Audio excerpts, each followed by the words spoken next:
സ്വന്തം നാട്ടിൽ കളി ഇല്ലെങ്കിൽ കളി നടക്കുന്നിടത്ത് പോയി കളിക്കണം എന്നാണല്ലോ. അങ്ങനെ ഞാൻ പോയത് തൊട്ടപ്പുറത്തെ നാട്ടിലേക്കാണ്, അഥവാ എന്റെ മാമന്റെ നാട്. ഇവന്റെ കൂടെ ഒക്കെ കളിക്കാന്ന് പറഞ്ഞാല് അതെന്നെ ഒരു ഭാഗ്യാണ്.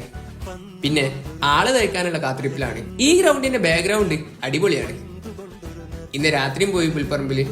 ഈടാകുമ്പോ കളി കാണലാവും, ടിക്കറ്റ് പൈസ ചാരിറ്റി ആവും. ഇന്നിവിടെ ഫസ്റ്റ് സെമിയാണ്. നമുക്ക് പിന്നെ പ്രത്യേക VIP സീറ്റ് ആയിരുന്നു, അല്ലാതെ ലേറ്റായി വന്നിട്ട് ഗാലറി ഫുൾ ആയതുകൊണ്ടൊന്നുമല്ല. അങ്ങനെ കളി തുടങ്ങി. സത്യം പറഞ്ഞാല് ആഫ്രിക്കൻ കരുത്തും മലയാളി കരുത്തും തമ്മിലാണ് ഇന്നത്തെ കളി. രണ്ട് ടീമും നല്ല ടീമുകളായോണ്ടായിരിക്കും നല്ല അറ്റംപ്റ്റുകളും ഗോൾ ചാൻസുകളും കുറവായിരുന്നു. വാവ് എന്ന് പറയാനുള്ള ഒരു മൊമെന്റ് പോലും കിട്ടിയില്ല.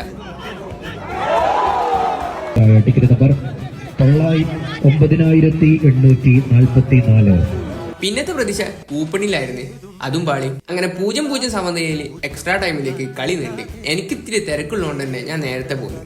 മനസ്സില്ല മനസ്സോടാണ് പോകുന്നത്. കളിയൊക്കെ പകുതിക്ക് നിർത്തി വെച്ച് പോരാന്നുള്ളത് ഇത്തിരി ബുദ്ധിമുട്ടാണ്. പക്ഷേ ഏട്ടനെ പിക്ക് ചെയ്യാണ്ടായിരുന്നു. ഏട്ടനാണല്ലോ പ്രധാനം. പിന്നെ ചങ്ങായിമാരെ കാത്തിരുന്നു. കളിന്റെ റിസൾട്ട് അറിയാനല്ലോ. ഓര് വന്ന് കളി കുനിയില് പെനാൽറ്റി ജയിച്ചിട്ടുണ്ട്. അപ്പൊ ഇന്ന് ഇത്രയൊക്കെ ഉള്ളൂ. Okay, by.